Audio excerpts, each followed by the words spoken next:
pour le premier chrono de la saison. La première course par étape de la saison.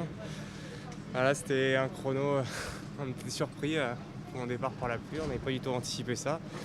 Donc c'était un petit peu, même s'il n'y avait pas énormément de virages, les 5 ou 6 qu'il y avait, il fallait vraiment être prudent et je me suis fait peur d'entrer au bout de 300 mètres. Voilà, c'est la première course par étape. Je suis encore en construction pour la suite de ma saison. Justement, comment vous êtes senti tout au fil de la semaine? Je savais qu'en arrivant ici, sans avoir couru vraiment par étape auparavant, ça allait être un peu difficile, surtout avec 2 chronos tout plats, de jouer les premiers rôles.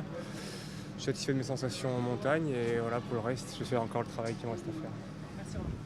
Romain, vous avez loupé la Ruta del Sol. Du coup, est-ce que ça vous met un peu plus tard dans votre préparation? Est-ce que c'est décalé? Oui, c'est certainement, c'est comme ça. C'est vrai que je me sens bien sûr beaucoup mieux après avoir participé à des courses par étapes. Voilà, je vais pouvoir me servir de ce Tirreno comme une rampe de lancement. Je suis content du niveau que j'ai déjà en montagne. Je vois qu'il me reste encore à travailler. Voilà, c'est pour ça que si je suis venu à Tirreno pour faire des chronos, me mettre un petit peu en difficulté.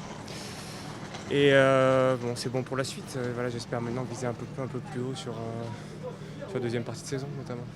Content de votre choix de venir à Tirreno plutôt que Paris-Nice? Oui, c'était une bonne découverte. Je dirais pas les conditions idéales pour moi en termes de parcours pour vraiment viser un top classement général, mais j'ai pris du plaisir à découvrir de nouvelles routes, à courir avec le groupe qui s'est montré quand même soudé et solidaire, même si hier on n'a pas eu de chance. Voilà, moi je suis quand même content de ma semaine et tout en sachant que c'est assez important pour ce qui m'attend, notamment en juin, juillet et septembre. On voit les conditions terribles qu'il y a eu à Paris-Nice avec la pluie. Je dis que c'était pas mauvais choix de venir ici aussi.